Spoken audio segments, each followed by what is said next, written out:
noches a todos. De parte del ADRA Internacional, quisiera darles la bienvenida a este nuevo webinar, el cual está a cargo del ADRA Costa Rica, con el tema Analgesia para cirugía de cadera en pediatría. Este webinar lo vamos a dividir en una charla magistral a cargo del doctor Ricardo Curcó y la presentación de un caso clínico a cargo del doctor Julio César La Palma. Posterior a las presentaciones, los expositores contestarán las preguntas. Entonces voy a proceder a presentar al doctor Ricardo Curcó, el cual es médico costarricense, especialista en anestesiología y recuperación de la Universidad de Costa Rica. Cuenta con una subespecialidad en anestesiología pediátrica de la Universidad de Costa Rica y actualmente es el coordinador del Comité de Anestesia Pediátrica de la Asociación de Médicos Anestesiólogos de Costa Rica. Bienvenido, Ricardo. Muchas gracias.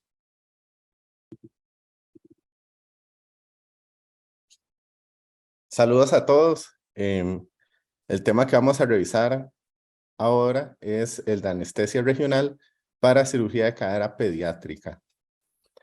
Entonces, sin mucho preámbulo,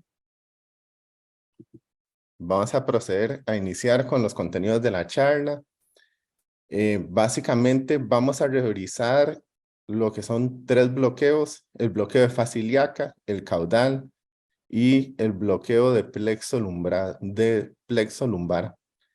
Esta charla va orientada principalmente a los bloqueos orientados por ultrasonido, porque debo reconocer que de forma tangencial estuve en una época de transición entre la utilización del neuroestimulador y el ultrasonido, y desde que tenemos la disposición de ultrasonido, ya estos bloqueos prácticamente no las hacemos por detalles anatómicos, sino es guiado por ultrasonido en tiempo real. Antes de la realización de la técnica propiamente dicha de estos bloqueos, una recomendación es profundizar en otros contenidos que van a estar realmente tal vez fuera del alcance de la charla, que es el conocimiento profundo de la anatomía, de los detalles anatómicos y de la zonoanatomía. El uso a profundidad de lo que tiene que ver la optimización de la imagen ultrasonográfica, los elementos físicos, inclusive la botonología. Revisar a cabalidad las indicaciones y contraindicaciones de cada uno de los distintos bloqueos. Reconocer la farmacología de los anestésicos locales y en este caso en particular, cómo se comporta la farmacología de los anestésicos locales en los pacientes pediátricos, que es muy particular. Los signos y los síntomas de la intoxicación sistémica por anestésicos locales y su tratamiento en el caso en el que se presenten. Y ya luego viene todo un componente enorme que corresponde al desarrollo de las técnicas propiamente dichas de cada uno de los distintos bloqueos. ¿Ok?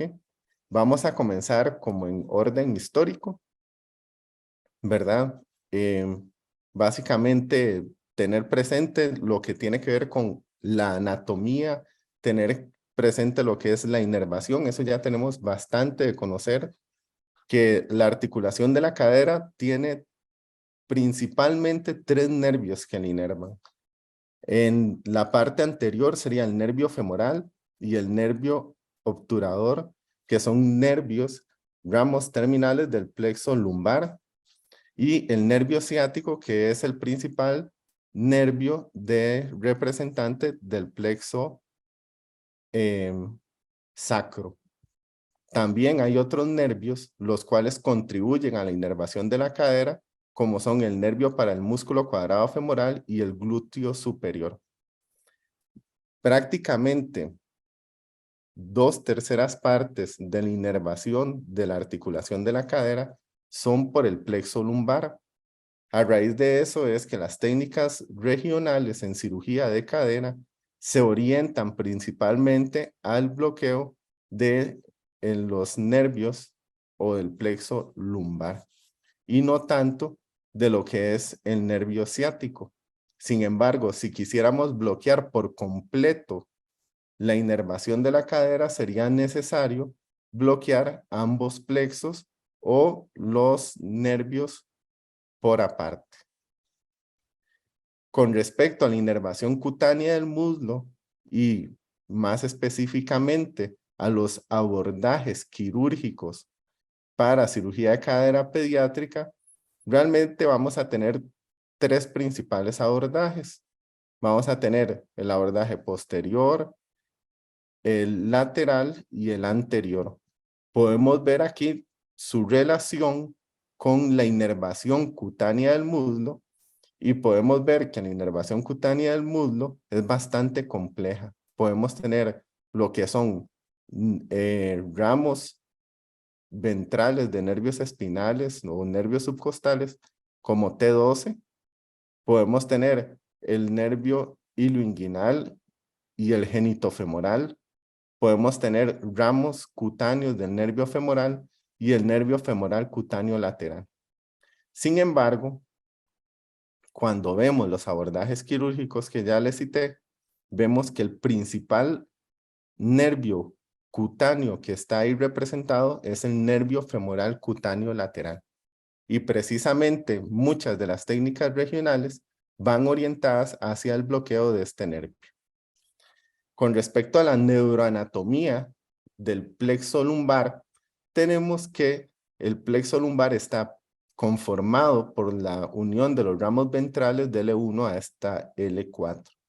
Sin embargo, los tres nervios más importantes en lo que tiene que ver con la inervación cutánea y la inervación profunda de lo que es la cadera serían desde L2 hasta L4, que serían el nervio femoral cutáneo lateral, el nervio femoral y el nervio obturador. En los bloqueos de plexo lumbar están indicados naturalmente en lo que es la cirugía de cadera, pero también nos van a servir para fémur proximal, el muslo anterior. Nosotros podríamos obtener una analgesia completa unilateral de un miembro inferior combinándolo con el bloqueo del nervio ciático. El plexo lumbar tiene una ubicación que lo vuelve complicado con respecto a otros bloqueos como serían los de miembro superior, porque en este caso el plexo lumbar es un plexo que se encuentra profundo y embebido dentro de un músculo, que es el músculo psoas. Es, como bien ya dije, es profundo, ¿verdad? Y cuando aplicamos anestesia regional, tenemos que saber que también es un sitio que no es compresible y que nos pone en riesgo de hematomas. En la actualidad, lo indicado es la utilización del ultrasonido con neuroestimulador cuando hacemos bloqueos de plexo lumbar directamente sobre él, precisamente por ser un bloqueo de plexo profundo. Es considerada una técnica anestésica regional relativamente avanzada e inclusive lo que es la sonoanatomía y la utilización del ultrasonido también es avanzado. El hecho de que sea profundo no solo es un mal detalle, en realidad puede funcionar a nuestro favor porque es de los plexos en los que podemos colocar un catéter y tiene un anclaje bastante apropiado con un riesgo relativamente mínimo de que se salga. Entonces, más bien el hecho que esté en una ubicación profunda permite que coloquemos catéteres en esa región. Bueno, vamos a revisar el bloqueo más viejito, que sería el bloqueo caudal, ¿ok? Esto es la primera revisión de casos de bloqueo caudal en chicos y realmente se aplicó para cirugía urológica. Es de 1933, realmente ya el bloqueo caudal tenía unos años de estar en circulación, pero esta es la primera descripción que se hace de casos en los pacientes pediátricos, 1933.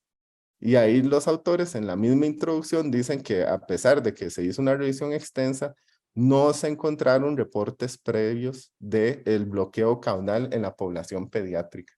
Esto es muy interesante ir viendo cada uno de los bloqueos y sus antecedentes históricos para poder tener una noción de cuánto llevan, por así decirlo, en el mercado, porque un bloqueo que está desde 1933 realmente es un bloqueo bastante probado y ya le conocemos tanto lo bueno como lo malo. Bueno, con respecto a la anatomía básica de este bloqueo, que es el bloqueo caudal, realmente tenemos que irnos al sacro. Tenemos que identificar el sacro, eso lo palpamos en la región sacra, en la región dorsal, y aquí realmente lo que tenemos que identificar son los detalles en piel de las estructuras óseas que están profundas. Realmente las que son más fácilmente palpables serían precisamente estos, los cuernos sacros y el hiato sacro.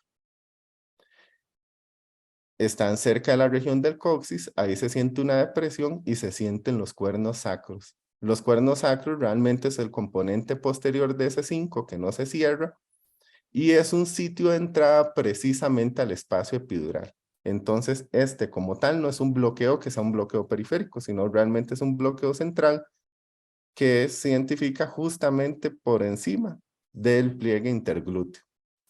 Ahí podemos palpar los cuernos sacros, el hiato sacro y hacer el planteamiento del bloqueo. En este sitio, realmente por debajo de la membrana que lo recubre, que aquí no está representada, que se llama la membrana sacrococcígea, está directamente el espacio epidural. Eso sería como lo más básico. Sin embargo, tenemos que tener presente que aunque en la teoría lo que está el espacio epidural ahí, porque el saco dural prácticamente termina a nivel de S1, S2, eventualmente ese saco dural se podría trasladar hacia inferior y lo que tenemos justo por debajo de la membrana sacrococcígea sería el saco dural. No tendría espacio epidural y un riesgo sería la perforación de la dura madre y la aplicación de una anestesia espinal. Y como vamos a ver, las dosis que se utilizan aquí son bastante altas para lo que sería un bloqueo espinal. De ahí la importancia de utilizar el ultrasonido. Aquí lo que está representado a la izquierda es en el sitio anatómico del hiato sacro, un corte transversal donde se ven los cuernos sacros y ellos se encuentran unidos por la membrana sacrococcígea y ya después se ve la superficie ósea del sacro. Ese es el sitio de punción. Si hacemos un corte longitudinal, podemos igual ver en la membrana sacrococcígea un espacio epidural, que es un espacio epidural bastante amplio. Podemos ver los cuerpos vertebrales de las vértebras sacras e inclusive se puede asomar la terminación del saco dural aproximadamente a nivel de S1, S2. El posicionamiento del paciente es en decúbito lateral, es lo más usual, aunque inicialmente fue descrita con los chicos en decúbito prono. Esta es tal vez una de las posiciones más ergonómicas en donde el operador se encuentra atrás, el sitio de punción un poco más adelante, el paciente en esta posición con el ultrasonido de frente. En cuanto a la seguridad, como bien les digo, fue descrito en 1933 y ya en el 2015 ya estaba súper descrita su seguridad, ¿ok? Hay que reconocerlo, es el bloqueo regional más frecuentemente puesto por los anestesiólogos pediátricos y no pediátricos en el mundo. La tasa de complicaciones es relativamente baja. Es mucho más frecuente las complicaciones en los pacientes menores de 1 año, en donde realmente es en el segundo semestre de vida donde tienden a complicarse más y realmente es en donde el lactante va como ganando peso, la región glútea se vuelve un poco más rellenita y entonces es más difícil de identificar por detalles anatómicos este espacio, porque realmente la complicación más frecuente del bloqueo caudal es que no sirva para nada. Ya luego que se dé la aspiración de sangre y las inyecciones intravenosas, con relativa poca frecuencia, pero también se da la hipotensión, aparecen algunas arritmias y puede haber depresión respiratoria casi siempre en la combinación de estos tres. Es decir, cuando está hipotenso el paciente tiene arritmias y hay depresión respiratoria. A pesar de eso, en los lugares en donde se tienden a presentar complicaciones, con su adecuado manejo, por lo menos esta revisión que implicaba a muchos pacientes no escribe complicaciones a largo plazo del bloqueo caudal. La técnica de punción, realmente lo que se hace es preparar de forma estéril el sitio de punción, se hace una revisión anatómica en corte transversal, se identifican los cuernos sacros en la membrana sacrococcígea y ya propiamente la superficie ósea del sacro, se le da una vuelta en longitudinal y se hace una punción en tiempo real. Ahí se identifica la membrana sacrococcígea, el espacio epidural, y ya luego viene a hacer lo que es la inyección. Y aquí realmente lo que se está viendo es la membrana sacrococcígea, en la cual se encuentra abombada y el anestésico local donde está entrando. Esto es otra imagen, unos niveles un poco más arriba, en donde podemos ver la línea epidural con anestésico local. Entonces podemos decir inclusive que el bloqueo no se quedó en el sacro, sino que ascendió. En todos los bloqueos regionales pediátricos tenemos que vigilar constantemente la dosis máxima, porque se ha identificado que muchas de las complicaciones relacionadas con intoxicación sistémica es por una pobre revisión de la dosis máxima para este paciente.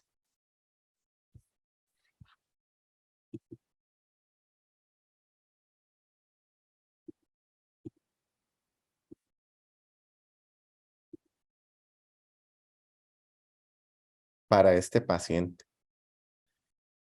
La dosis máxima de bupivacaína, ropivacaína y levobupivacaína es de 2.5 miligramos por kilogramo.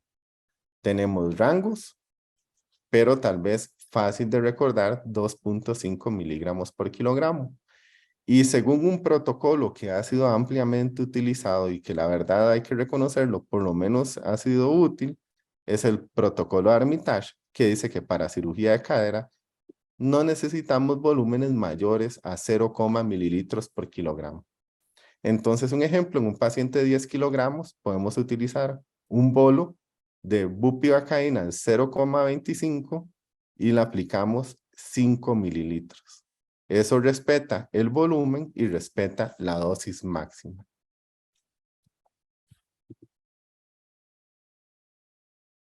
Bueno, aquí está el siguiente bloqueo desde el punto de vista histórico, que es el bloqueo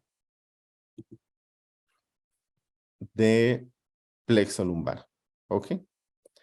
El bloqueo de plexo lumbar por una técnica guiada por neuroestimulador fue escrito alrededor de 1974 por Whitney y por el doctor Cheyenne. Ellos describieron dos formas de abordar el plexo lumbar, las cuales las dos efectivamente llegan al plexo lumbar, pero es el doctor Dallens en alrededor de 1987, 1989 que lo describe en pacientes pediátricos. ¿Ok?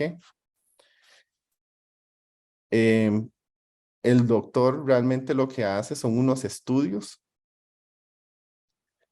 Hace unos estudios en los cuales aplica unos detalles anatómicos en relación de la línea de Tuffier con la espina ilíaca póstero superior, escoge un sitio de punción y utiliza neuroestimulador, y cuando se da una respuesta al cuádriceps es ahí donde inyecta el anestésico local. Y el doctor lo que obtuvo mediante la inyección de medios de contraste fueron estos estudios radiográficos en donde efectivamente se puede ver acá el sitio donde está el músculo psoas, donde van saliendo los nervios femoral cutáneo lateral, el nervio femoral y el nervio obturador, y que efectivamente hubo una inyección alrededor de lo que es el plexo lumbar. ¿Ok? Sin embargo, la anatomía de este sitio es una anatomía que es relativamente compleja. Aquí tenemos una serie de músculos que son músculos profundos, son músculos voluminosos, hay amplia irrigación y hay estructuras nerviosas que son bastante delicadas. Entonces, describamos los músculos: el músculo psoas, el cuadrado lumbar, el músculo erector de la columna. Las estructuras vasculares que son de cuidado, naturalmente, y ojalá que no nos topemos con esa complicación. Lo más grande y tal vez un poco más protegido, la aorta y la vena cava inferior, pero lo que sí es cierto que está dentro de la trayectoria son las arterias lumbares, las ramas posteriores, las ramas radiculares y los componentes venosos que las acompañan. En las estructuras nerviosas están naturalmente el plexo lumbar, pero también están las raíces de los nervios y también los ramos ventrales y dorsales de esos nervios.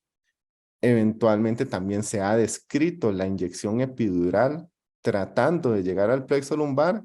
Se han hecho inyecciones epidurales espinales y son estructuras nerviosas que son también de cuidado cuando estamos aplicando este bloqueo.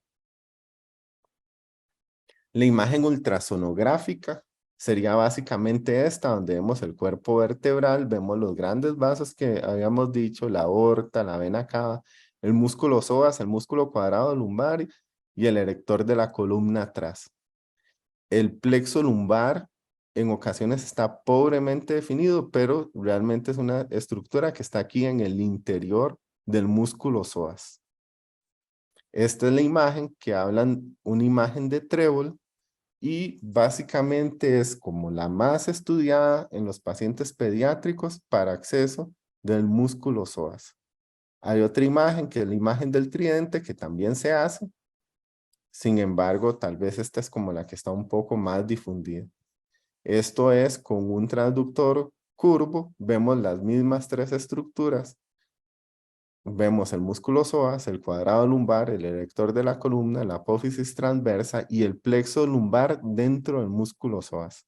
La posición del paciente es en una posición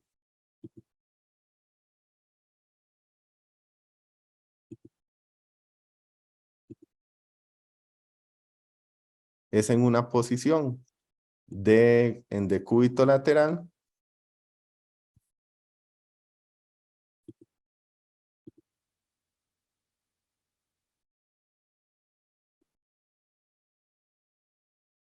y vemos aquí lo que es el paciente, la posición del transductor justo por encima de el ala ilíaca, buscando estas estructuras.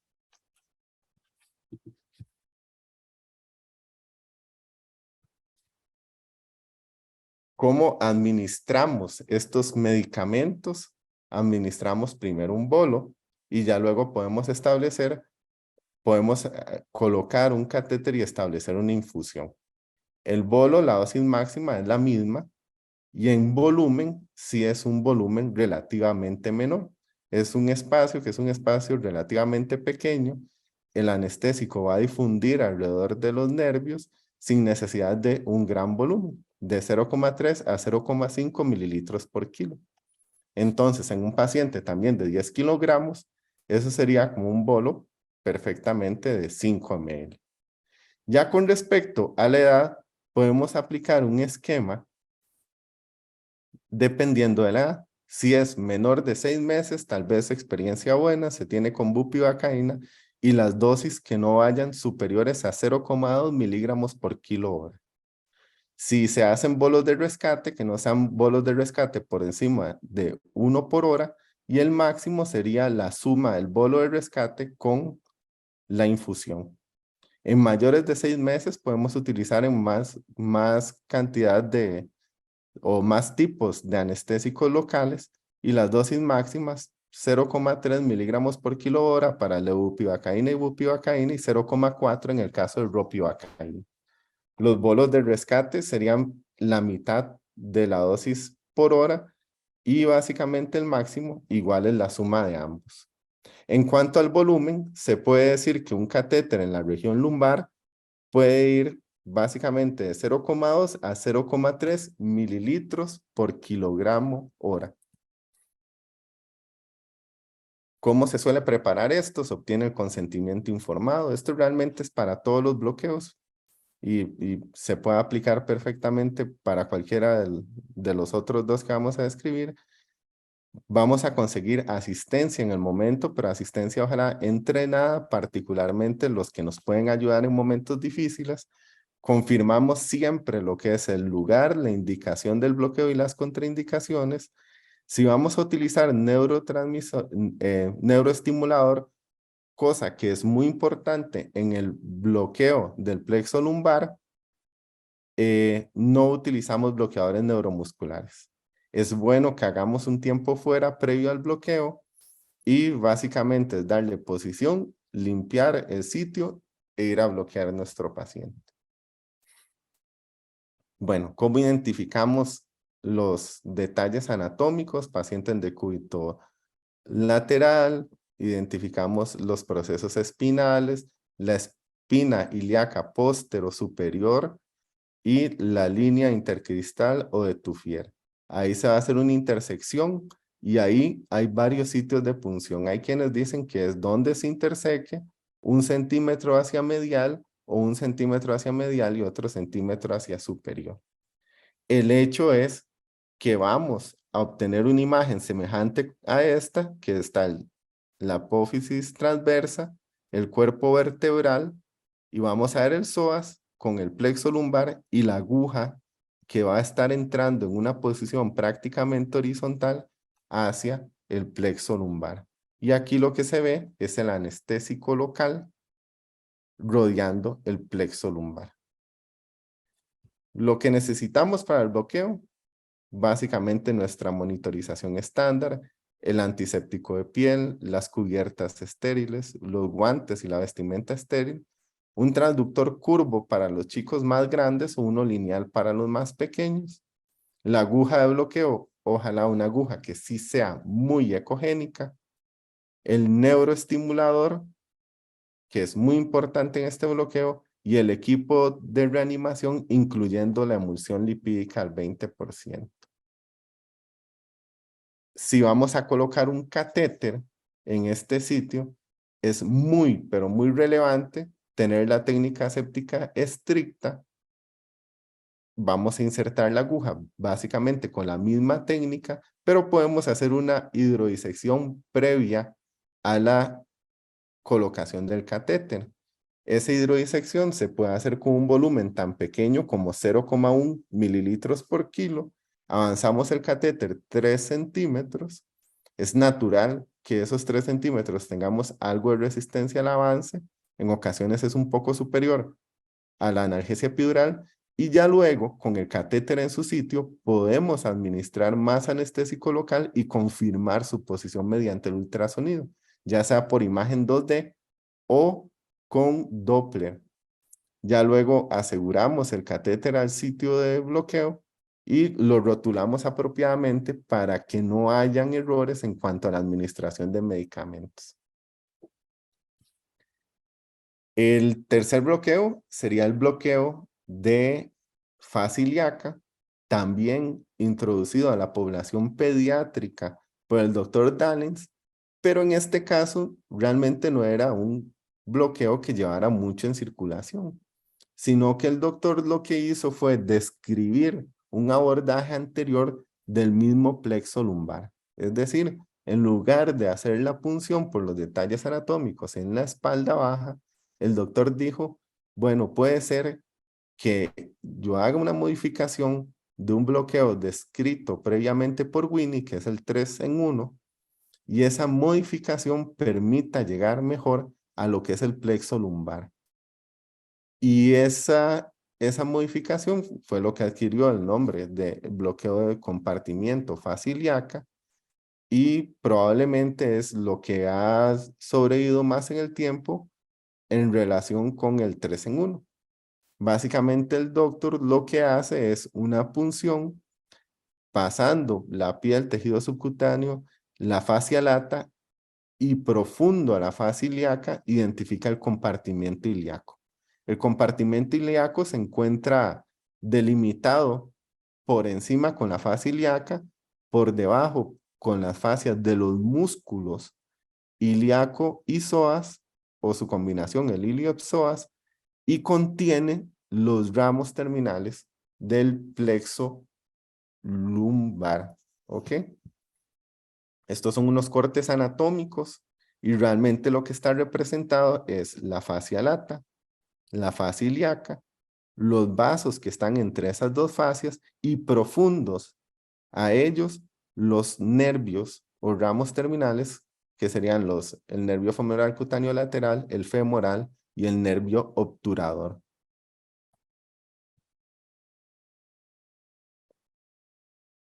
El doctor en este estudio pionero identificó que los 3 nervios se bloquean en alrededor del 90% de los pacientes. Él en su estudio no registró efectos adversos de importancia y por medio de estudios contrastados dijo efectivamente va hacia el compartimento del psoas. Y es lo que estamos viendo aquí, que es el medio de contraste rodeando lo que es el compartimento del psoas. Y de nuevo, si tenemos que hacer una reconstrucción de dónde va el psoas, tal vez viene un poco más para abajo, pero bueno, lo cierto es que bloquearía el nervio obturador, el femoral y el femoral cutáneo lateral.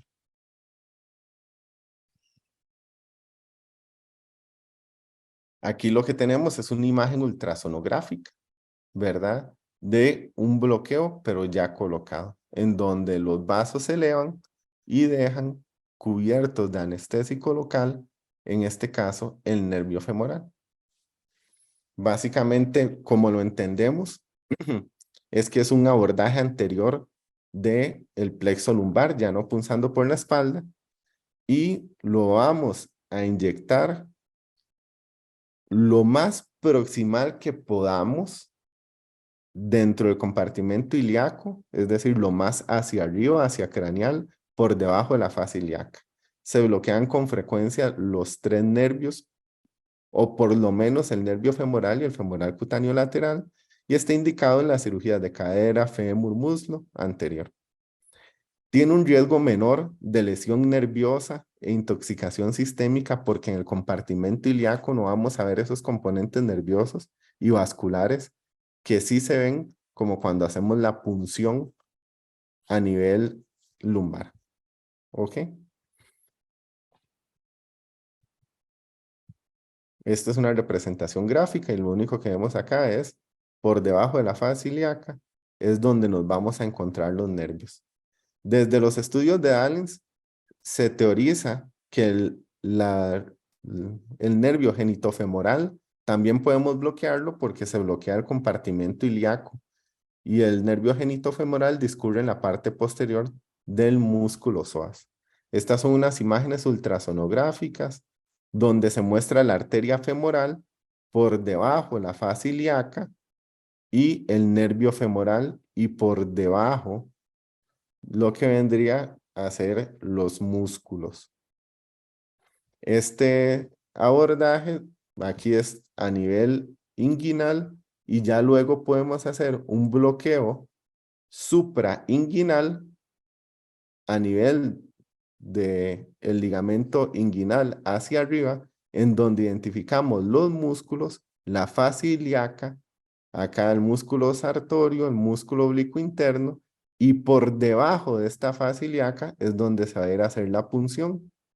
Se hace un lago anestésico local, acá está el músculo ilíaco por debajo, la fase ilíaca por arriba y el anestésico local.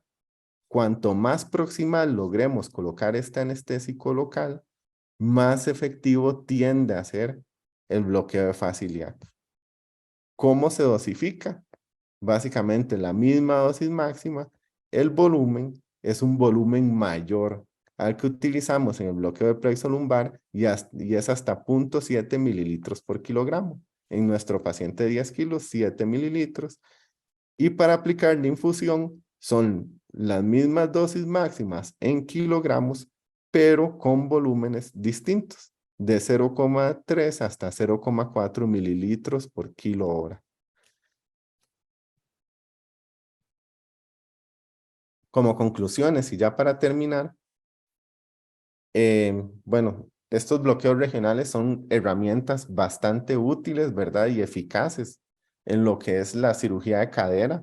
Bloquean los principales nervios del plexo lumbar que van a ir al sitio quirúrgico, que son los responsables de la mayor parte de la transmisión nerviosa en la cirugía de cadera y por lo tanto, pues son efectivos en aliviar a los pacientes dentro de un gran contexto que tiene que ver todo el manejo anestésico con analgesia multimodal.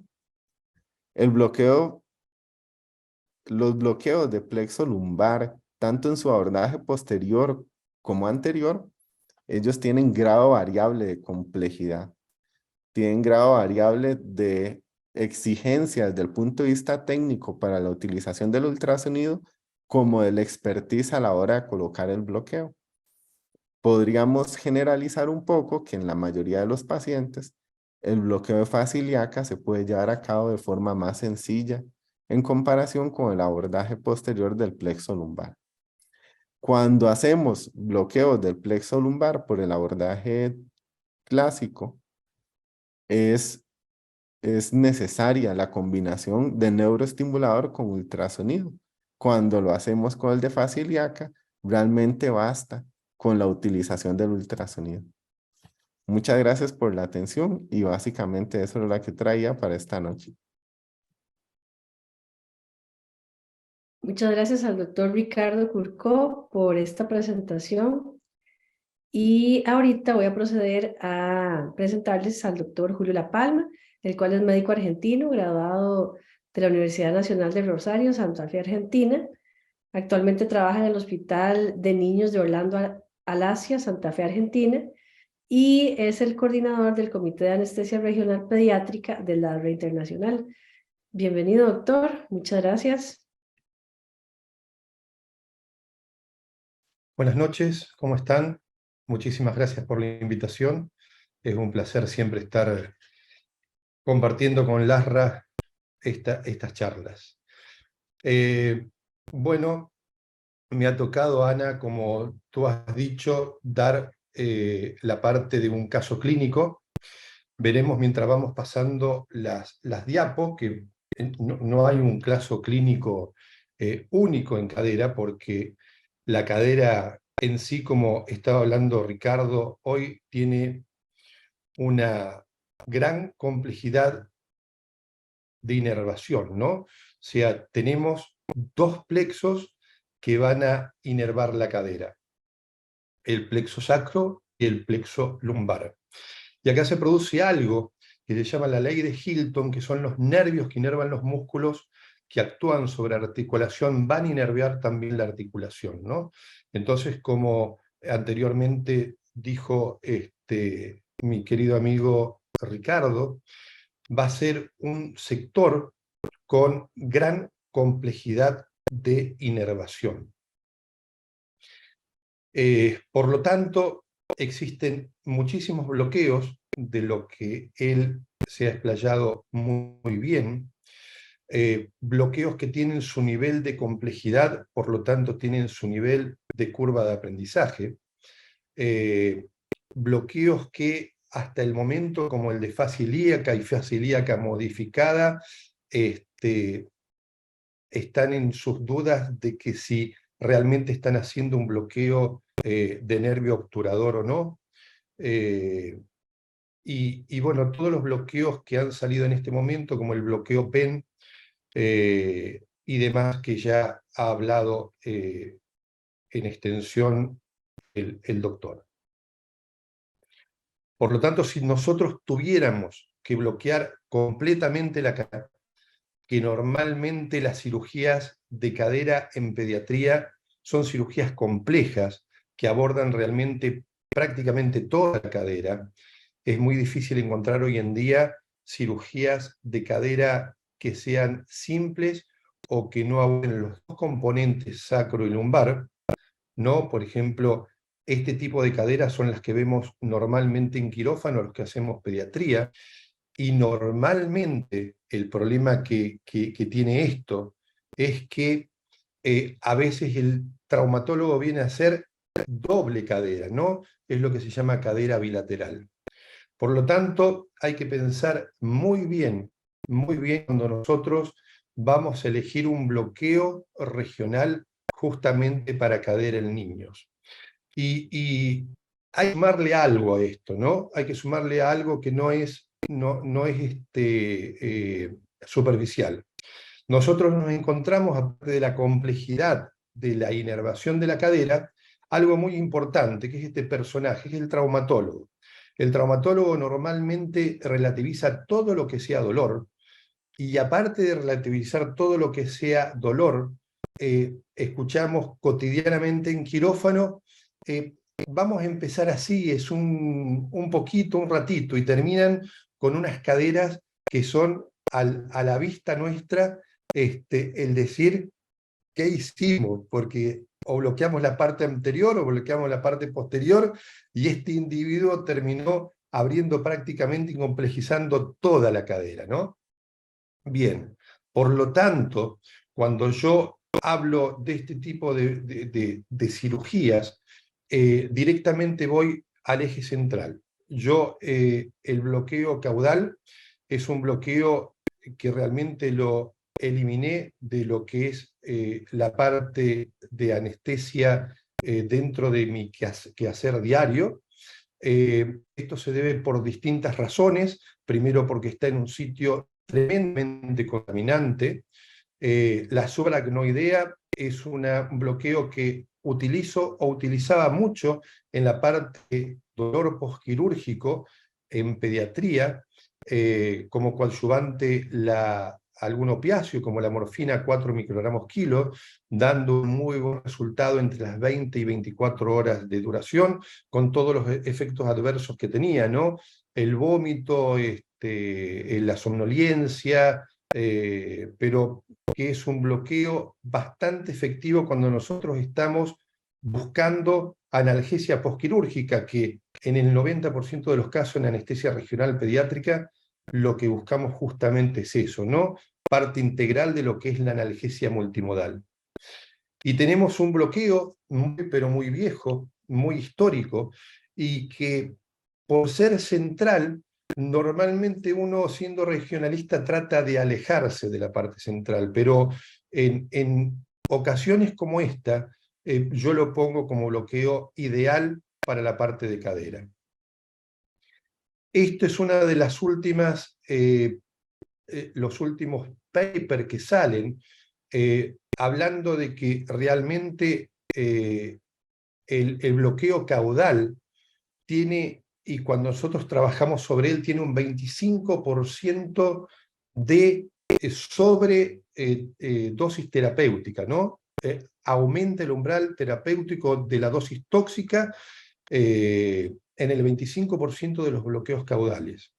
Es un bloqueo que colocar un catéter realmente es complicado por la zona, es complicado porque puede ser una zona que está demasiado sucia, más en niños pequeños, ¿no? Que utilizan pañales, y es cuestión de discernimiento. Si yo voy a buscar justamente el plexo lumbar o el plexo sacro, yo me quedaría realmente en la zona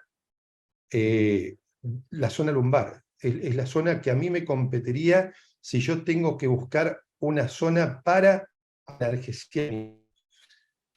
Por lo tanto, me quedo con la peridural, que justamente el bloqueo caudal es una peridural, pero en la zona sacra, y anulo totalmente este bloqueo, ¿no? Por lo tanto, para mí en cadera, cirugía de cadera, por todas las complicaciones que ya he nombrado, me quedo con el bloqueo peridural. Es un bloqueo viejito, pero es un bloqueo muy noble. Es un bloqueo que fácilmente se puede colocar el mejor coadyuvante que hay en la anestesiología regional, que es un catéter. Tiene una curva de aprendizaje que indudable que lleva su tiempo, pero que realmente da después su parte positiva. Esto lo saqué de una lectura que hice muy rápida y realmente uno necesita un mínimo de bloqueos peridurales para llegar a alcanzar un 90% de éxito. Y el problema de esto es que normalmente nuestro aprendizaje comienza en adultos y después traspasa el niño. Por lo tanto, la anatomía, como dijo Ricardo, es fundamental para saber en dónde estamos, en el por qué estamos, hablando de un bloqueo caudal peridural o un bloqueo lumbar peridural, y a dónde vamos a llegar con esa aguja, ¿no? Hoy por hoy tenemos a la mano aparatología increíble, que es como el ecógrafo, que el ecógrafo nos puede dar la distancia que tenemos al espacio peridural. Se puede llegar a tener una imagen de la duramadre en visión directa. Y bueno, esto es como en el mundo, ¿no? Los datos son hasta el 2006, han aumentado de manera exponencial los bloqueos periféricos y han disminuido los bloqueos centrales. Indudable que esta tabla se debe a la cantidad de bloqueos regionales que vamos encontrando día a día, ¿no? Pero yo creo que al bloqueo regional hay que ponerle su complicación y sus efectos secundarios que puedan llegar a tener. El bloqueo lumbar es un bloqueo muy fiel del plexo lumbar. Se necesita realmente un nivel de aprendizaje muy alto, pero como tal es un bloqueo muy riesgoso. Por lo tanto, yo diría que el bloqueo peridural dentro de lo que es cirugía de cadera sigue siendo para mí personalmente el gol estándar. Para hacer un bloqueo de estos, siempre digo a los que están aprendiendo y evolucionando con la anestesia regional, se necesita materiales adecuados, materiales indicados a tal fin, por lo tanto hay que ir en búsqueda de ello. Yo creo que el problema de esto es nosotros mismos, no son los traumatólogos o los cirujanos. El traumatólogo es una persona muy pragmática, cuando ve los resultados solamente él lo pide. El anestesiólogo es el que todavía desconfía en un niño todavía dejar estos tipos de dispositivos, ¿no?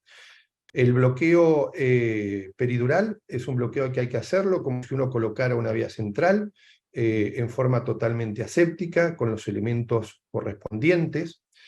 Un bloqueo en los niños que se va a modificar mucho en lo que es al respecto de la técnica, porque la gota de Gutiérrez, que estamos acostumbrados normalmente a hacerla, en los niños no sirve por la baja presión negativa que tiene el espacio peridural.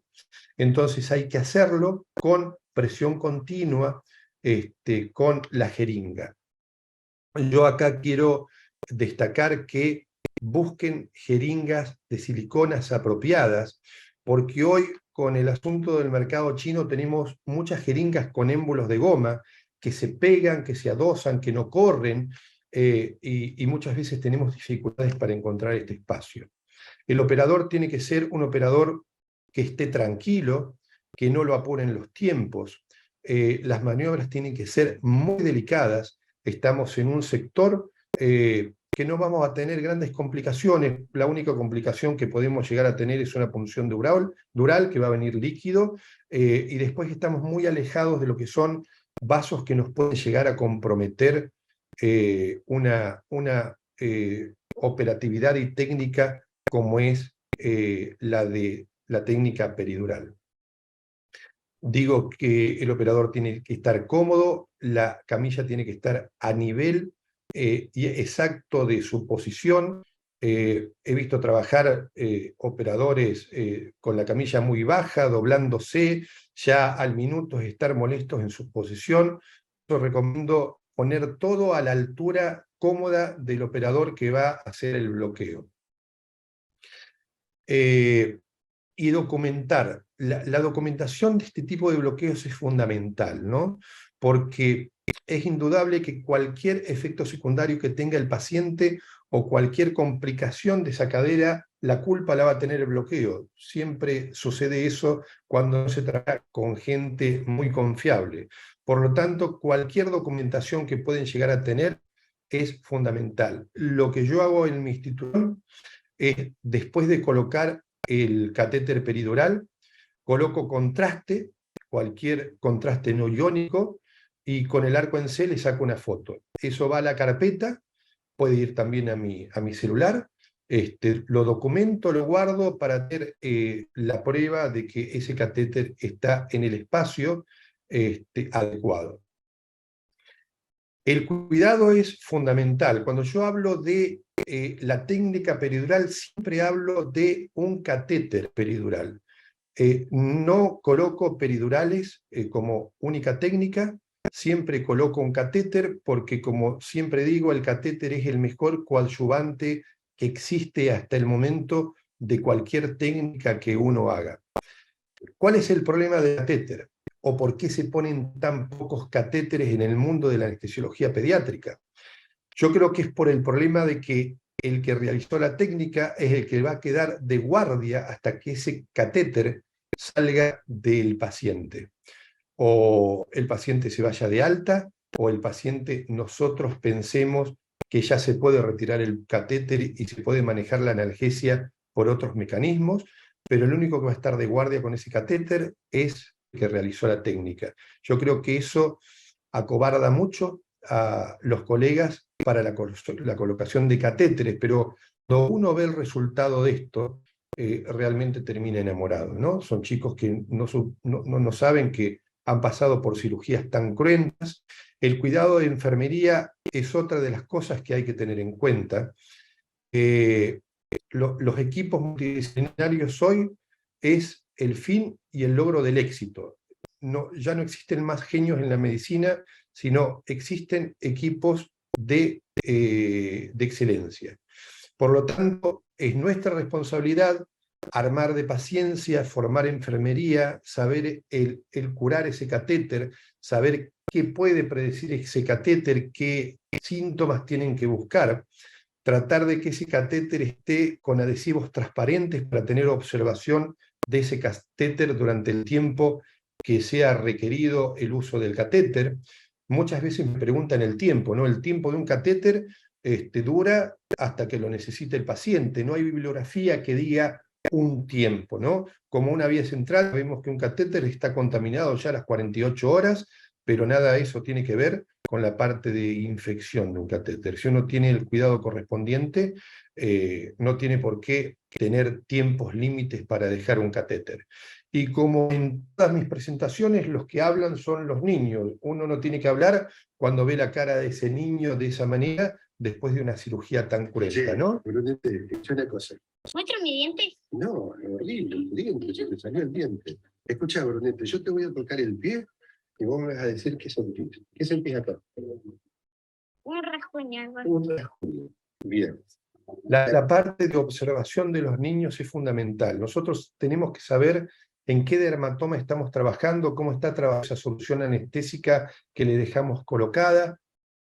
Nosotros no tenemos una farmacia que nos haga soluciones, tenemos que prepararla nosotros. Preparamos la bupivacaína al 0,125%.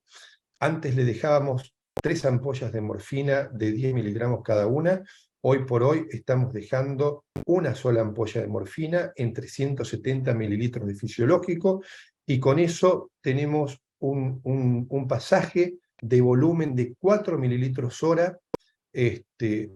No importa en este tipo de catéteres, no importa el peso ni la edad, sino importa la metámera que estamos analgesiando. Por tanto, hay que tener una titulación y un cuidado diario y varias veces al día de que haya un bloqueo sensitivo pero no motor en este paciente. La aplicación del catéter hace que podamos seguir disminuyendo la dosis y el volumen diario que le está pasando, porque el impacto del dolor va a ser menor cada día. Si utilizamos técnica única en técnica peridural, si utiliza esta dosis, que siempre hablamos de volumen, ¿no? Se puede usar con epinefrina o sin epinefrina, bupivacaína o ropivacaína. Normalmente lo que yo hago es una dosis de carga, como si hiciera una peridural. Eso me va a abrir el espacio virtual, que es el espacio peridural, y va a dejar facilitarme la migración del catéter hasta donde yo quiera lograrlo. ¿Cuánto se mete del catéter? Es una de las preguntas que se hacen normalmente. El catéter normalmente se coloca 2 o 3 centímetros dentro del espacio peridural. Eso lo que va a asegurar es la fijación del catéter para que no tenga un retiro accidental del catéter, ¿no? Recuerden que un niño sin dolor es un niño que se va a mover en la cama. Eso no se le puede explicar a un adulto como quédese quieto o rote lentamente. Un niño que tiene un catéter colocado es un niño que va a tener los fracasos de retiro de catéter accidental. Por lo tanto, la fijación es fundamental. Bueno, lo escuché a Ricardo con su charla excelente, me adelanté a muchas de las cosas que dijo él, me expolió mucho de la charla, pero estas cosas uno ya a esta altura las sabe. Solamente brindé la charla de bloqueos centrales, qué elijo yo en mi trabajo diario, por qué lo elijo, y creo que es uno de los mejores bloqueos cuando uno habla de cadera. Como siempre les dejo mi mail, les dejo mi Instagram, les dejo mi celular. Cualquier duda o pregunta que tengan después de la charla, la pueden hacer, y agradezco a Ricardo esta foto tan linda que me traje de Costa Rica, que es con su hijo, y esas miradas después de un taller que hicimos que tengo los más lindos recuerdos. Muchísimas gracias, Larra, y estoy liberado a las preguntas que quiera hacer cualquier colega.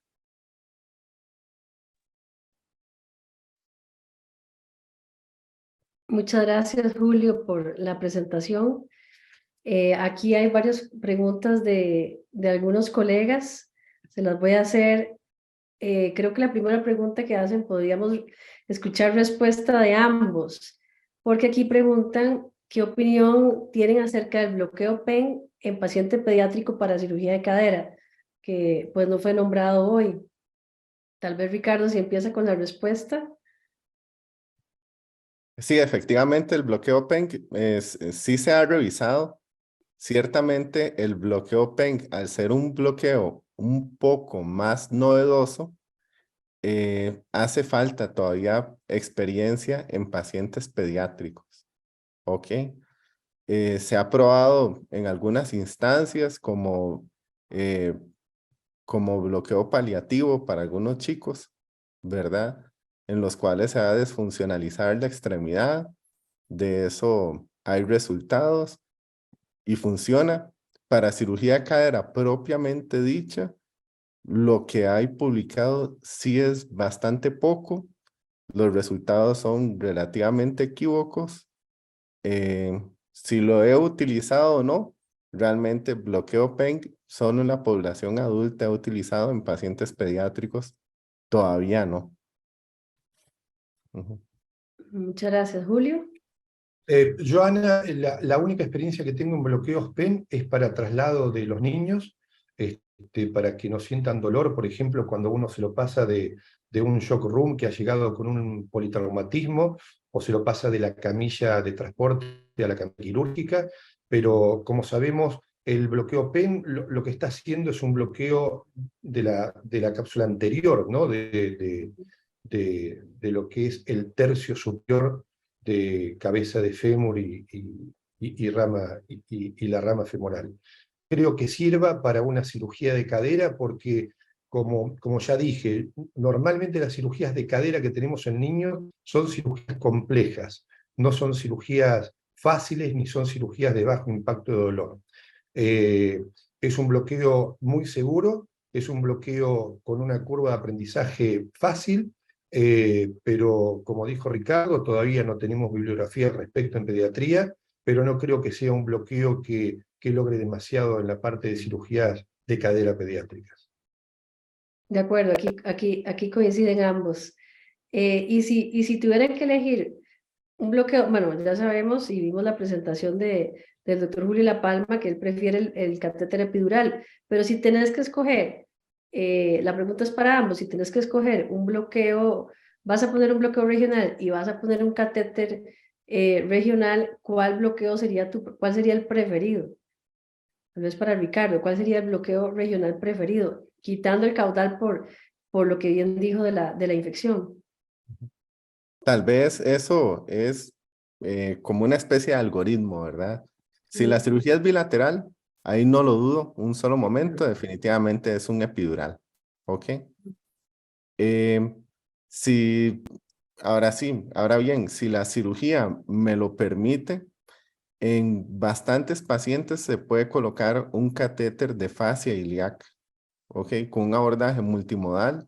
Eso sí lo he hecho con bastante frecuencia, como les digo, para cirugía unilateral y los resultados son buenos, de verdad que son buenos. El catéter se introduce bastante, no se sale, me preocupa menos el tema de infección, la colocación es bastante cómoda y pues si tuviera que escoger uno que quede así como sencillo y bien, el bloqueo, la colocación de catéter en fase ilíaca, sí. Muchas gracias, Julio. O Sí, definitivamente solo pones epidurales. no, coincido con Ricardo. O sea, si uno tiene que elegir regional, cosa que yo no elegiría en la parte de una cadera a un niño, elegiría fascia ilíaca modificada, ¿no? Un poquito más arriba, que ya Ricardo se explayó de ella. Iría a lo ideal, que sería un catéter en plexo lumbar también, pero como dijo Ricardo, hay muchísimos riesgos y estamos muy cerquita de órganos muy nobles, por lo tanto, fascia ilíaca es lo que elegiría. Muchas gracias. Ok, y acá voy a proseguir con las preguntas que hacen los participantes de hoy. Al doctor La Palma, ¿qué número de aguja epidural usa regularmente y cómo maneja la analgesia? Me imagino que Bueno, posoperatoria, ¿verdad? claro, ese según el tamaño que tenga el niño, ¿no?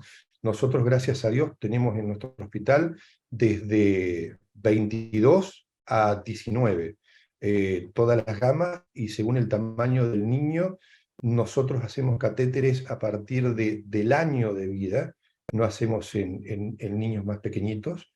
Eh, Tenemos esa gama de agujas. Me preguntarán, claro, es muy fácil tener ese tipo de agujas y hacer el bloqueo tranquilamente, pero fue toda una historia, ¿no? Las primeras agujas salió el dinero de mi bolsillo para mostrar la efectividad de lo que era un catéter, siendo regional o siendo central. Y después cuando vieron, ya eso es una manera de presionar a la parte del hospital o la institución donde uno trabaje para que compre ese tipo de catéteres. Pero no hacer locuras, no hacerlo con cualquier cosa, se necesitan los elementos indicados y cuando uno tiene los elementos indicados hacerlo. De 1 año a 3 años, una aguja 22G, que ya viene el set preparado, sería lo ideal, y después hay 21, 19 y 18, creo, los adultos, ¿no? De acuerdo. Ok, acá hay otra pregunta de nuestro presidente, el doctor Juan Carlos de la Cuadra, que dice, buenas noches a todos, Julio. Con respecto a la presión que hay cada día de realizar cirugía ambulatoria, ¿enviarías catéter peridural a domicilio? Bueno, si viviera en Chile, sí enviaría catéter peridural a domicilio. Chile es modelo en la región, yo siempre digo, es envidiable lo que han llegado a hacer, es un ejemplo a seguir. El doctor Juan Carlos de la Cuadra trabaja en un hospital de excelencia, y eso no se llega por magia, llega por esfuerzo en conjunto de un montón de colegas, ¿no? Pero ellos tienen un sistema de catéteres con bombas elastoméricas a domicilio. Creo que eso se puede llegar a hacer.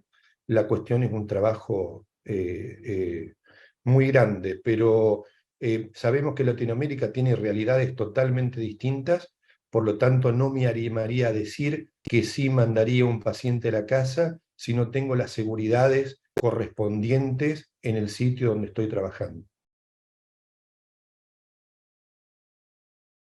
De acuerdo. Acá hay otra pregunta. Experiencia para ambos, experiencia de adyuvantes como la dexmedetomidina en epidural y en regional, en bloqueo de plexo y de fase ilíaca.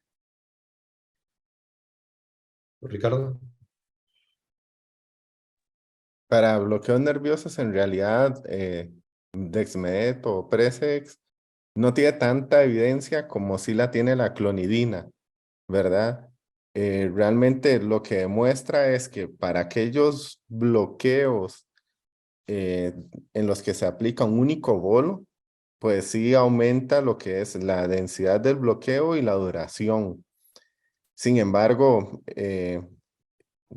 mi experiencia con ellos es que cuando hemos colocado clonidina a nivel epidural, tengo una mayor incidencia de bloqueo motor y la verdad eso no me gusta.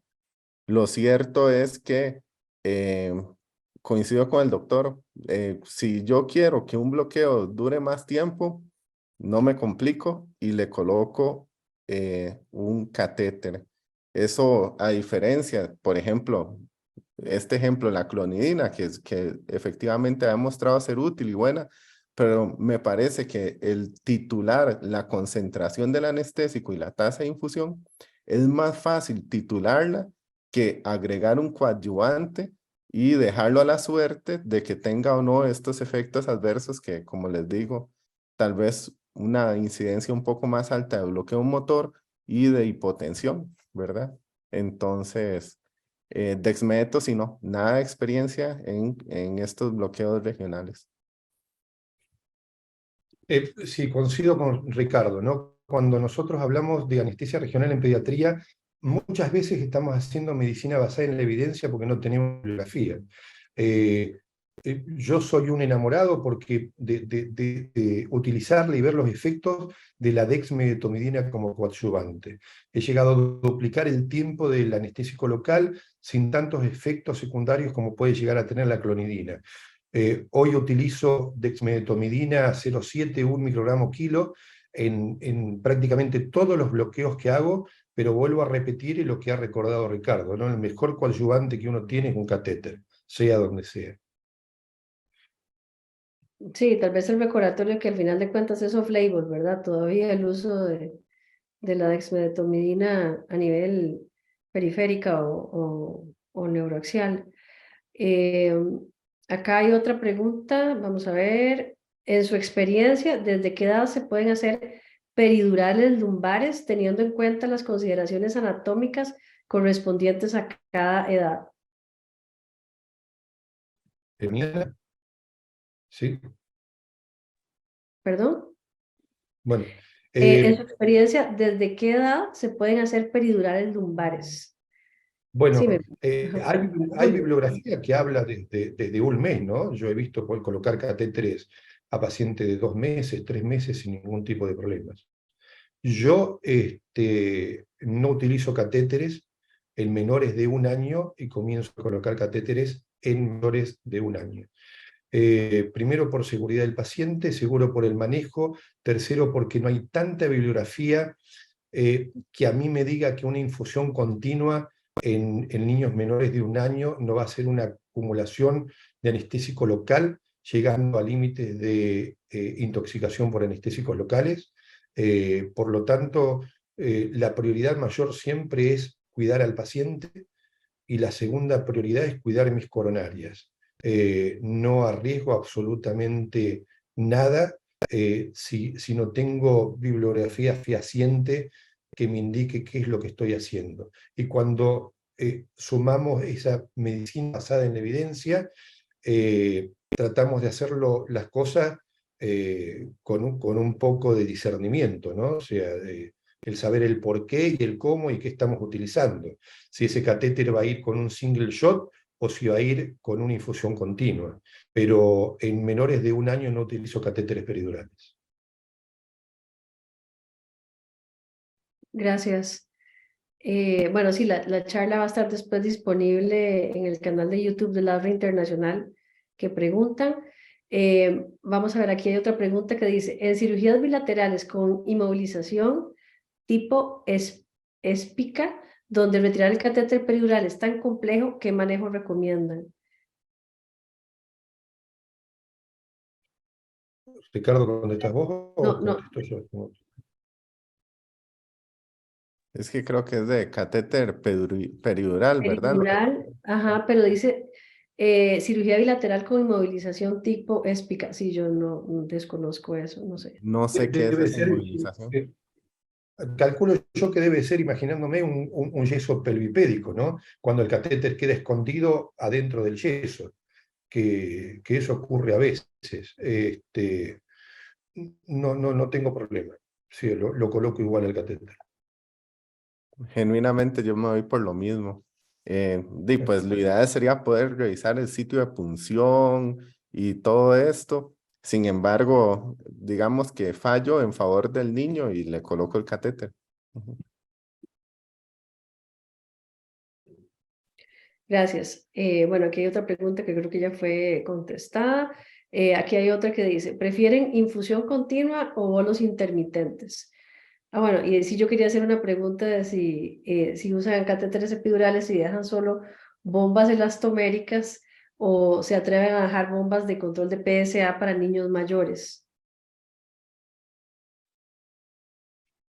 La infusión continua la maneja el operador. PSA en mi institución no tenemos, y bombas elastoméricas tampoco, porque son carísimas, pero yo prefiero que el operador vaya titulando según los días pasan o las horas pasan la infusión en el espacio peridural de ese niño, ¿no?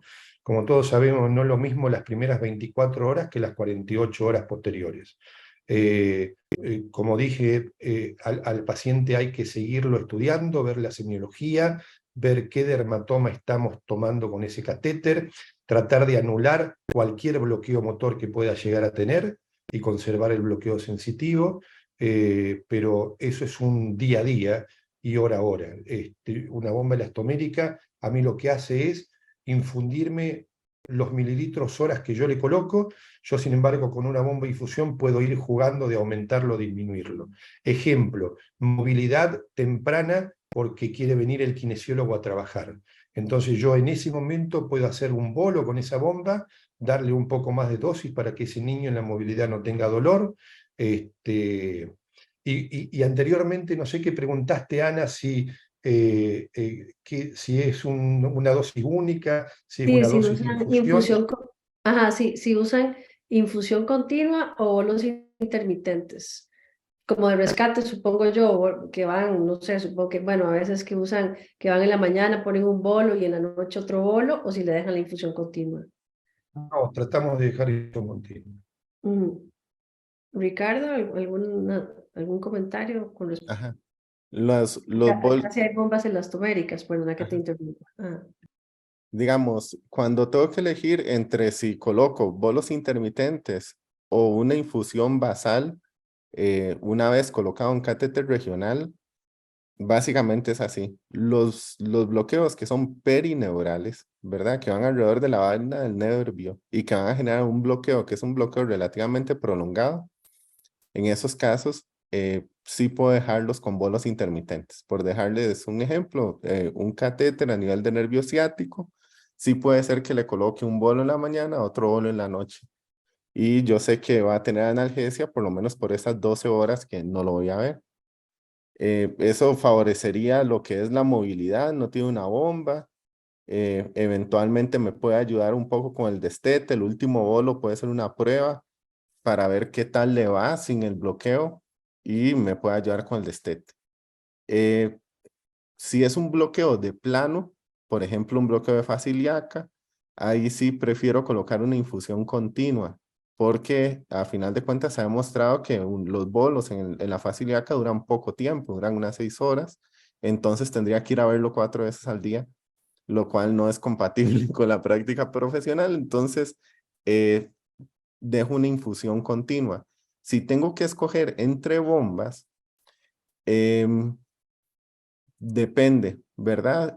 Si tengo la disponibilidad de que esté una enfermera, de que esté en un salón, que tengan tiempo para estarlos observando, que no sean muchos chicos y que no generes mucha sobrecarga, que a su vez se va a traducir en desatención, escojo las bombas electrónicas. Las prefiero simple y llanamente porque tienen alarmas, ¿verdad? Y titularla pues es más fácil, pero me encanta el hecho de que tenga alarmas y que yo tenga certidumbre de cuál es la tasa que está administrando de medicamento. Caso contrario, qué sé yo, que es un chico que va a estar un poco tal vez más acompañado por su mamita, tal vez es una enfermera para muchos chicos y toda la cuestión, entonces les coloco una bomba elastomérica.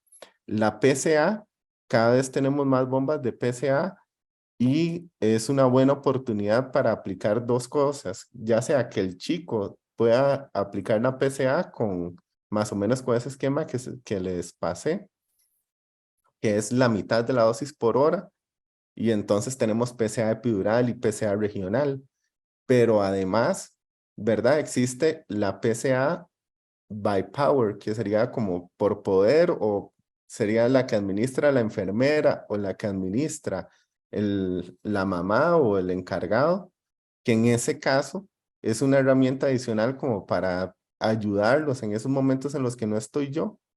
Y eso sí, que me avisen, ¿verdad? Que, no, doctor, tuvimos que darle 3 bolos adicionales. Entonces, bueno, vamos a ver qué fue lo que pasó. Siempre y cuando observando los rangos máximos de dosis. Eso sí es súper importante. Muchas gracias. Acá hay otra pregunta que dice, bueno, hay dos preguntas que las voy a hacer de una vez porque es como relacionadas. La concentración de anestésicos locales que usan y si prefieren el anestésico local con epinefrina. Claro, dependiendo del bloqueo, sí, ¿verdad? Estamos de acuerdo, pero... Si hablamos de una infusión continua, realmente no me preocupa si tiene epinefrina o si tiene epinefrina. Yo en las infusiones continuas, en la solución, habitualmente los hago sin epinefrina. En el caso de que sean single shot, que yo haga solamente un bolo, la epinefrina hace que tenga menor absorción sistémica de la droga y mayor durabilidad en el sitio, ¿no? Eso es lo que hay que analizar a la hora de hacer un bloqueo, sea cual fuera el bloqueo. Ricardo, no sé si querés agregar algo. Estoy de acuerdo. Genuinamente, para las infusiones continuas no utilizo epinefrina. Y las concentraciones de anestésico local, como en general, ajá. Ok, en general, casi siempre me voy al rango más bajo. Yo inicio tal vez con los volúmenes más altos y la concentración más baja que sea naturalmente clínicamente efectiva. Como dice el doctor, no en todos los sitios tenemos una farmacia que nos haga las preparaciones para las infusiones. Una forma en la que uno casi no se equivoca, ¿verdad? Es poniendo la cantidad de miligramos por el volumen que vamos a utilizar, es decir, 250 miligramos para 250 cc, eso queda el 0,1. Entonces es una concentración que utilizo con mucha frecuencia y esa concentración lo utilizo al volumen más alto. Entonces, ya luego voy a valorar al paciente, esa concentración baja regularmente no se asocia con bloqueo motor y si el paciente está bien de la analgesia, comenzamos a titular el volumen. Si eventualmente tenemos un volumen alto y una concentración baja y el paciente está con dolor, se valora clínicamente y podría ser nada más que tenga que aumentar la concentración. Y las concentraciones serían 0,1, 0,15 hasta 0,2. Casi nunca sobrepaso 0,2. Sí, igual que Ricardo, manejo 0,125, una concentración de 0,125, con muy buenos resultados, y el rango de volumen que estoy manejando es entre 3 y 6 mililitros hora. Creo que con ese volumen uno conserva la parte motora y bloquea la parte sensitiva. Muchas gracias. Acá el doctor José Ramón Saucillo nos pregunta que si usan qué tipo de agujas usan para los bloqueos subaracnoideos y qué agente anestésico usan. Si tienen algún kit especial para el bloqueo, bueno, espinal, que lo conocemos, nosotros le decimos como espinal acá o subaracnoideo. Si tienen algún kit especial. Un abrazo grande al doctor Ramón Saucillo, un gran amigo de México. Hay kit de agujas subaracnoideas pediátricas. Me voy a salir de lo académico para dar mi punto de vista personal. Creo que como toda la industria lo que ha hecho es agujas de adultos más pequeñitas para tratar de vender eso como agujas subaracnoideas. Tienen un gran problema que esas agujas, al tener baja presión los niños, el que venga líquido cefalorraquídeo realmente es un incordio. Realmente a veces estamos en espacio subaracnoideo y el líquido no viene. Eso es por la baja presión que tienen los niños. En niños muy pequeños como los neonatos, normalmente vamos a ver venir sangre también por la aguja, porque algún vaso nos vamos a atropellar en el camino. La cuestión que ese líquido se vaya aclarando para saber que no estamos en espacio intravascular. Y lo que yo hago, descarté las agujas subaracnoideas pediátricas y hago los bloqueos raquídeos o subaracnoideos con la guía del Avocat 22, que tiene un bisel más corto que una aguja endovenosa. Tengo un extremo distal transparente que puedo llegar a ver cómo viene el líquido y me sale muchísimo más barato y nunca tuve ningún efecto secundario complicado. Muchos pueden llegar a hablar de a ver qué pasa con los tumores epidermoides, ¿no? Por el arrastre con ese tipo de guías al espacio subaracnoideos. Realmente de eso no hay trabajos en el mundo, y lo que yo analizo es muchas veces los pediatras que hacen una PL 3 o 4 veces al día en el mismo niño con una aguja endovenosa común y corriente. Primero analicemos eso y después analicemos a un niño una subaracnoidea que a lo mejor una sola vez en su vida la que se hace.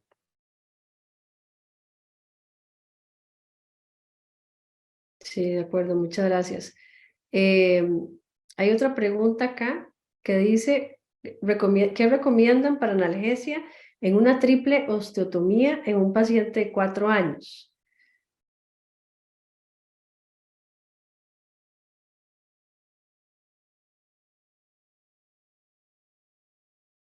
¿A quién le toca primero? A Ricardo.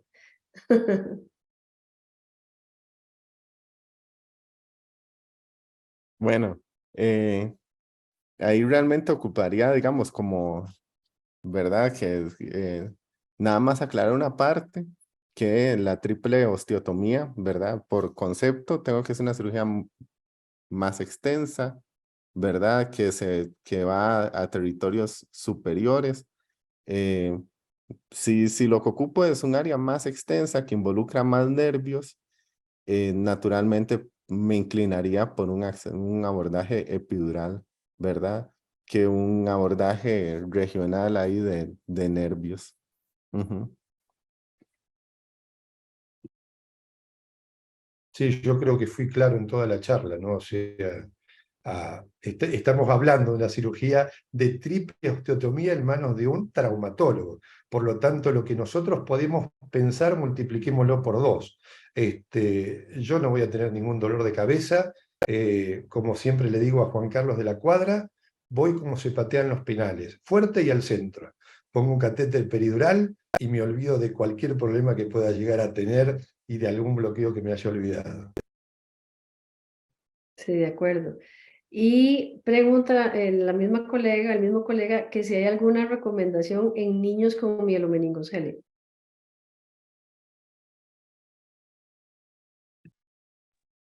Bueno, con respecto a los chicos con mielomeningocele, esos chicos en particular son en los que soy más acucioso de hacerles abordajes con ultrasonido cuando me voy para neuroeje.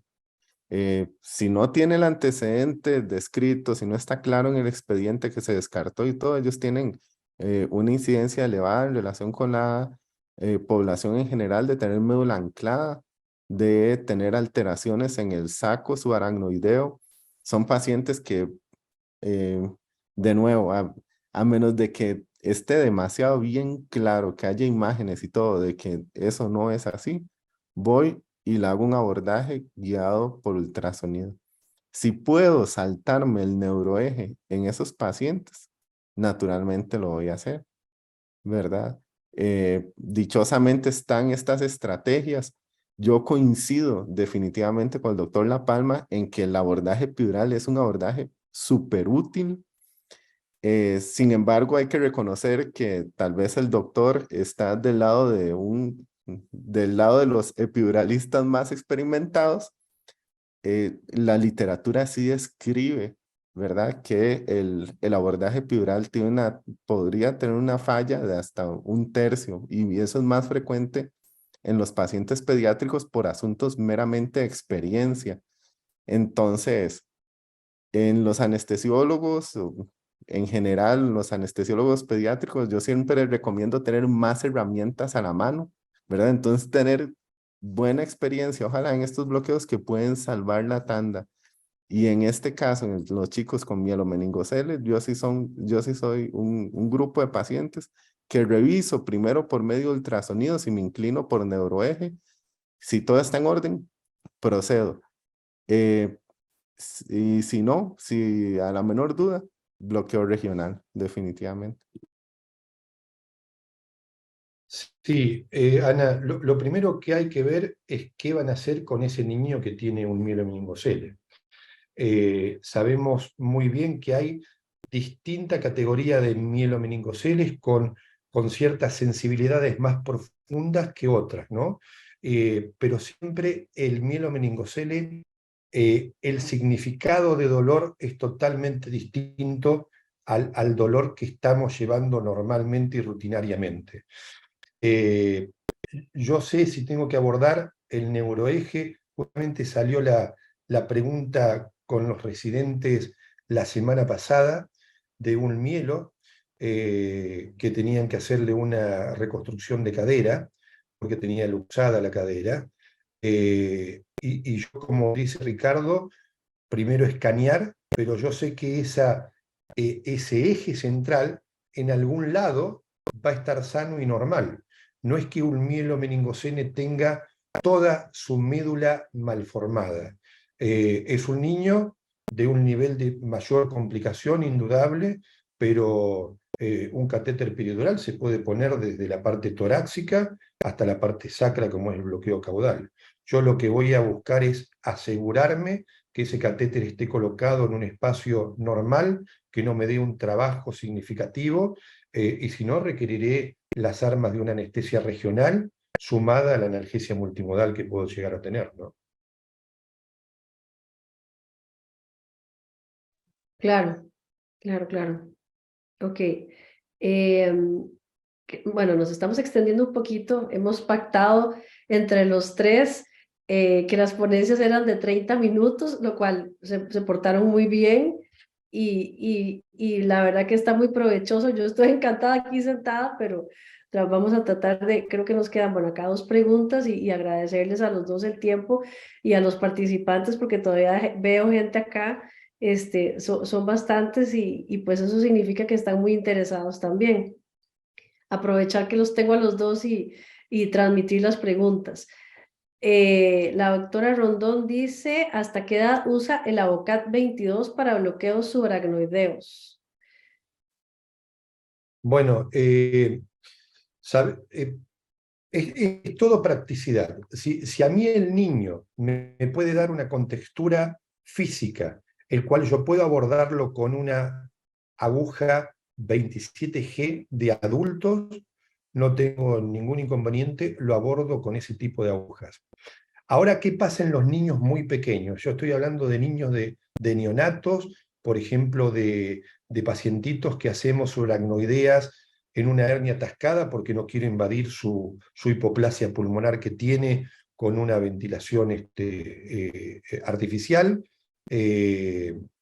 Trato de abordarlos con agujas más pequeñas por la facilidad que puede y no tener tanta aguja afuera que se me dobla, que se me corre. Por lo tanto, es cuestión de discernimiento qué espalda estoy teniendo.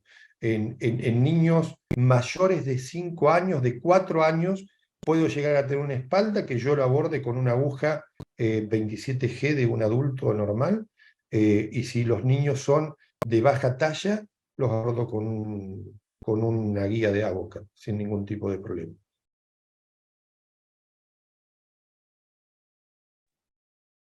Ok. Hay otra preguntita aquí. Si el paciente tiene hidrocefalia controlada, ¿recomiendan usar bloqueo peridural y catéter? Uy, esa pregunta. Tal vez Ricardo. Le toca a Ricardo ahorita. Sí, vieras que sí está escrito el aumento de la presión intracraniana en los pacientes pediátricos. Sin embargo, tiende a no ser importante si el volumen no llega a 1.5 cc por kilo. Por eso las recomendaciones ahorita es utilizar hasta 1.25. Naturalmente, en esos pacientes uno tiene que ser relativamente, digamos, más conservador. No es que haya literatura en específico que maneje paciente con hipertensión intracraniana compensada, bloqueo caudal. No, lo que está escrito en la generalidad, pero no vemos impacto en la presión intracraniana, sino es que llegamos hasta 1.5 cc por kilo en un bloqueo epidural, que a final de cuentas es demasiado volumen, ¿verdad? Es muchísimo. En ocasiones se colocan esos volúmenes, por ejemplo, en un caudal, esperando que la extensión de dermatomos sea muy grande, pero eso tampoco se ha logrado demostrar por medio de los estudios. De hecho, en ese que se utilizó 1.5 cc por kilo, se vio aumento en la presión intracraniana, algunos síntomas transitorios, y la difusión, digamos, de un caudal no sobrepasó T10, ¿ok? Entonces no es que poner más volumen signifique muchos más dermatomos, y realmente tampoco es que un volumen pequeño o normal, digamos en este caso, para cadera 0,5 ml por kilo, no va a tener impacto en hipertensión intracraniana. Estamos en un volumen y una dosis correcta, porque no estamos excediendo el volumen y estamos en una dosis terapéutica, en el volumen que requiere. Ahora, un hipertenso craneal, realmente hay que estudiarlo clínicamente. Ese niño tiene ya puesta una válvula, ventrículo peritoneal, no vamos a tener ningún tipo de problemas. Que ingrese a quirófano un paciente con hipertensión endocranial crónica, sin que haya tenido un tratamiento para su hipertensión endocranial, es de otro mundo. Yo nunca he visto. Normalmente pasa primero por la mano del neurocirujano, tratan su hipertensión endocraniana y después trataremos su parte traumatológica, que es el tema que nos compete hoy para hacer un bloqueo. Pero, como dijo Ricardo, los volúmenes no arriesgan absolutamente nada de esa hipertensión endocraniana que teóricamente tendría un paciente que yo le voy a hacer un bloqueo peridural. Claro. Bueno, yo creo que ya podemos dar por terminado el webinar de hoy a cargo de LADRA Costa Rica en representación de LADRA Internacional. Pues por supuesto que agradecerle a ambos. Muy provechoso el tiempo que hemos estado acá sentados todos escuchándolos. Las preguntas también, pues siempre se les saca mucho provecho a la experiencia de los expositores. Agradecerles a ambos, agradecerles a los participantes que todavía están conectados. Sé que en algunas regiones de Latinoamérica pues ya es un poco tarde, todavía nosotros estamos no tan tarde, pero Julio está como, ¿qué horas allá? Las 10:40. Sí, 20 para las entonces, 11. ok, sí, ajá. Entonces, bueno, agradecerles a ambos y buenas noches a todos y muchas gracias. Un gustazo. Muchas Buenas gracias, noches, Ana. muchas Un gusto, gracias. Ricardo, de volverte a ver. Un gusto Chao, verlo, Víctor. chao. Gracias. Hasta luego, chao.